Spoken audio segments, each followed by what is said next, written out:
নমস্কাৰ আপোনালোকে চাই আছে অসম সংবাদ 24 ঘণ্টা।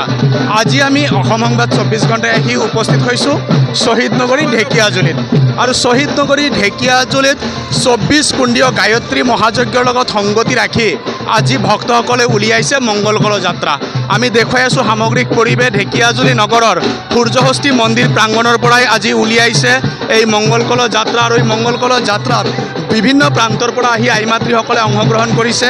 সঁচাই এক সুন্দৰ পৰিৱেশ, নান্দনিক পৰিৱেশ বিৰাজ কৰিছে ঢেকিয়াজুলিত অনুষ্ঠিত হোৱা 24 কুণ্ডীয় গায়ত্ৰী মহাযজ্ঞৰ লগত সংগতি ৰাখি মংগলকল যাত্ৰাত। আৰু এই মংগলকল যাত্ৰাত বিভিন্ন প্ৰান্তৰ পৰা আহিছে ভক্তসকল অংশগ্ৰহণ কৰিছে। আৰু এই ভক্তসকলৰ পৰা আমি কিছু কথা জনাৰ চেষ্টা কৰিম। 24 কুণ্ডীয় গায়ত্ৰী মহাযজ্ঞৰ লগত সংগতি ৰাখি আজি উলিওৱা হৈছে মংগলকল যাত্ৰা, কি ক'ব? আজি আমাৰ গোটেই ঢেকিয়াজুলি ৰাইজক শুভকামনা। আজি বহুত আমাৰ সৌভাগ্য যে 3 নম্বৰ ৱাৰ্ডত সোণাৰীৰ প্ৰতি 24 কুণ্ডীয়া গায়ত্ৰী মহাযজ্ঞ হৈ আছে। এইটো উপলক্ষে আজি আমাৰ কলহ যাত্ৰা ওলোৱা হৈছে। 4 দিনীয়া প্ৰগ্ৰাম আছে। এইটো আমি গোটেই আমাৰ ঢেকিয়াজুলি ৰাইজক অনুৰোধ আছে তেওঁলোকে আহি আগভাগ লয়। হৱনৰ ব্যৱস্থা আমাৰ কমিটিয়ে কৰি আছে আৰু দীক্ষা সমাৰোহো আছে, ইয়াত দীক্ষাও ল'ব পাৰিব। গতিকে ৰাইজলৈ আমাৰ এইটোৱে নিমন্ত্ৰণ, আপোনালোকে আহি চবে নিজৰ নিজৰ সময় দি পেলাই এই প্ৰগ্ৰামটো সফল বনাওক, এইটো আমাৰ কমিটিৰ ফালৰ পৰা অনুৰোধ। ধন্যবাদ। কি ক'ব আজিৰ দিনটোত? আমি 4 দিনীয়া কাৰ্যসূচীৰে গায়ত্ৰী মহাযজ্ঞ পালন কৰি আছোঁ। যোৱা বছৰো পালন কৰিছিলোঁ, এই বছৰো পালন কৰিম। 4 দিনীয়া কাৰ্যসূচী হ'ব। প্ৰথম দিনৰ কলহ যাত্ৰা আমি ওলাইছোঁ, দ্বিতীয় দিন আছে, তৃতীয় দিন আছে। 22 তাৰিখে শেষৰ দিনা পূৰ্ণাহুতি হ'ব।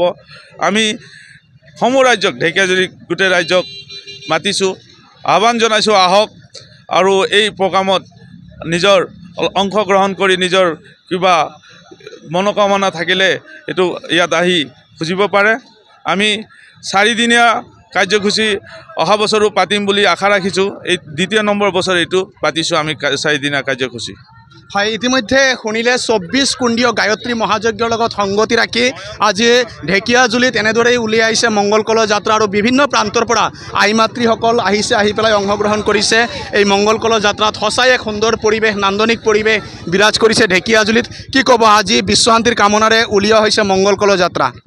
হয়, নমস্কাৰ। আমি যোৱা বছৰৰ দৰে এই বছৰো আমাৰ সোণাৰুপট্টি গায়ত্ৰী সঞ্চালক সমিতিৰ তৰফৰ পৰা গায়ত্ৰী মহাযজ্ঞ আৰু প্ৰজ্ঞাপূৰণ পাঠ আৰম্ভ কৰিবলৈ ওলাইছোঁ। আজি প্ৰথম দিনাৰ কাৰ্যসূচী কলহ যাত্ৰা আমি ইতিমধ্যে ওলাইছোঁ।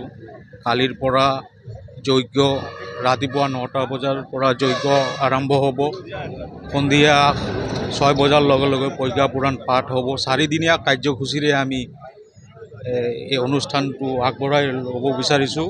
গতিকে সমূহ ৰাইজক, ঢেকিয়াজুলিবাসী ৰাইজ, অসমবাসী ৰাইজ, সমূহ ৰাইজক আমি আন্তৰিকভাৱে অনুৰোধ জনাইছোঁ, সকলোৱে আহি অংশগ্ৰহণ কৰক, সকলোৱে পুণ্যৰ ভাগ গ্ৰহণ কৰক। সেয়াই আমাৰ ৰাইজৰ ওচৰত প্ৰাৰ্থনা জনাইছোঁ। ধন্যবাদ। হয়, ইতিমধ্যে শুনিলে উদযাপন সমিতিৰ বিষয়ববীয়াসকলে জনালে এই মংগলকল যাত্ৰাৰ বিষয়ে। আৰু ইয়াতে আৰু সমাজকৰ্মী আছে, তেখেতৰ পৰা আমি কিছু কথা জনাৰ চেষ্টা কৰিম। কি ক'ব, আজি 24 কুণ্ডীয় গায়ত্ৰী মহাযজ্ঞৰ লগত সংগতি ৰাখি উলিওৱা হৈছে মংগলকল যাত্ৰা, আপুনিও সমভাগী হৈছে আজি এই কাৰ্যসূচীত, কি ক'ব? আমি চেনেলৰ জৰিয়তে গোটেই অসমবাসীক আমি ধন্যবাদ জ্ঞাপন কৰিছোঁ। আমাৰ এই যি কলহ যাত্ৰা 3 দিনীয়া কাৰ্যসূচীৰে গায়ত্ৰী মহাযজ্ঞৰ এই অনুষ্ঠানভাগ আৰম্ভ কৰিছে কলহ যাত্ৰাৰে। আজি এই কলহ যাত্ৰা প্ৰথম দিনা আৰু আবেলি ভাগত মানে আজি ইয়াৰ ওপৰত মানে আলোচনা হ'ব। আৰু অহাকালিলৈ আমাৰ হোম যজ্ঞ হ'ব, মহাযজ্ঞ হ'ব। সেই যজ্ঞৰ পিছতেই নিশালৈ আকৌ মানে আমাৰ আলোচনা হ'ব গায়ত্ৰী মহাযজ্ঞৰ। আৰু তাৰ পিছৰ দিনাখন আমাৰ এই অনুষ্ঠানৰ গায়ত্ৰী মহাযজ্ঞৰ সামৰণি পৰিব।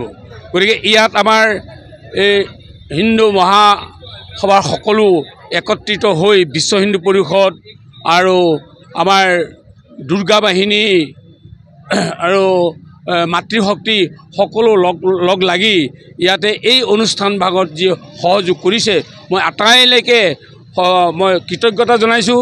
আমাৰ এই অনুষ্ঠান ভাগ আজি বহু বছৰৰ পৰা চলি আহিছে একেৰাহে আৰু আগলৈ যাতে ইয়াতকৈ আৰু ধুমধামেৰে চলে তাকে মই ভগৱন্ত প্ৰভুৰ ওচৰত আশা কৰি মোৰ বক্তব্য ইমানতে সামৰণি মাৰিছোঁ।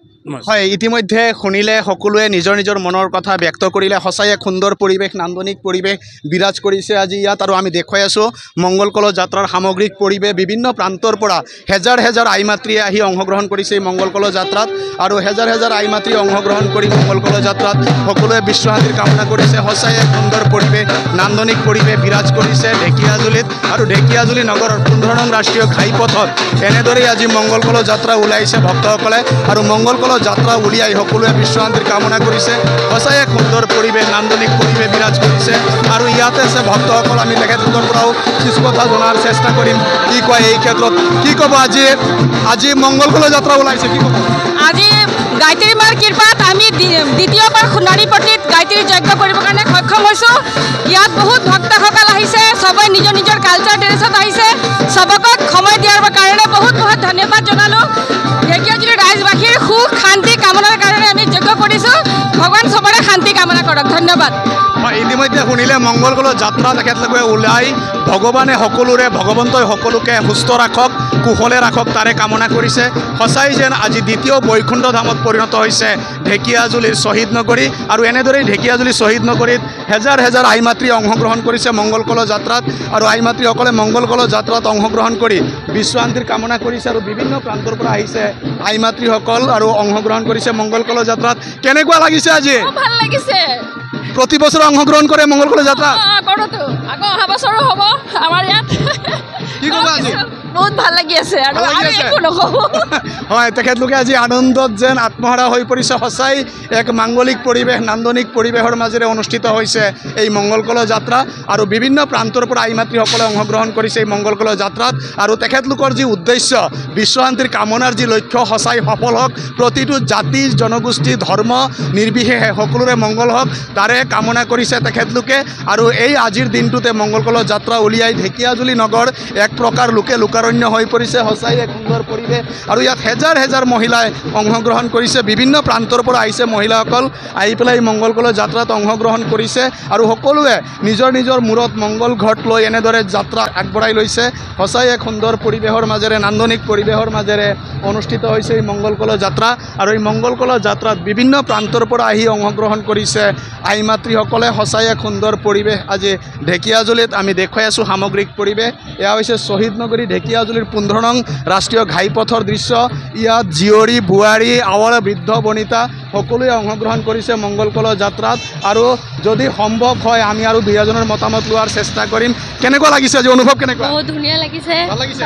কেনেকুৱা লাগিছে আজি? ভাল লাগিছে। কেনেকুৱা আজি? আচ্ছা বতলে পানী। আজি অনুভৱ কেনেকুৱা? আচ্ছা। আচ্ছা হয়। কেনেকুৱা লাগিছে আজি বাইদেউ? ভাল লাগিছে। হয়, সকলোৱে আজি উৎফুল্লিত হৈ পৰিছে মংগল কলহ যাত্ৰাত অংশগ্ৰহণ কৰি। আৰু আমি দেখুৱালোঁ সামগ্ৰিক পৰিৱেশ। এয়া হৈছে শ্বহীদ নগৰী ঢেকীয়াজুলিৰ দৃশ্য। আৰু তেখেতলোকৰ এই মংগল কলহ যাত্ৰাৰ উদ্দেশ্য আৰু লক্ষ্য সফল হওক তাৰে কামনা কৰি সকলোৱে অসম সংবাদ 24 ঘণ্টা চাই থকাৰ কাৰণে মই প্ৰশান্ত বৈশ্যই শ্বহীদ নগৰী ঢেকীয়াজুলিৰ পৰাই সকলোলৈ ধন্যবাদ জ্ঞাপন কৰিছোঁ।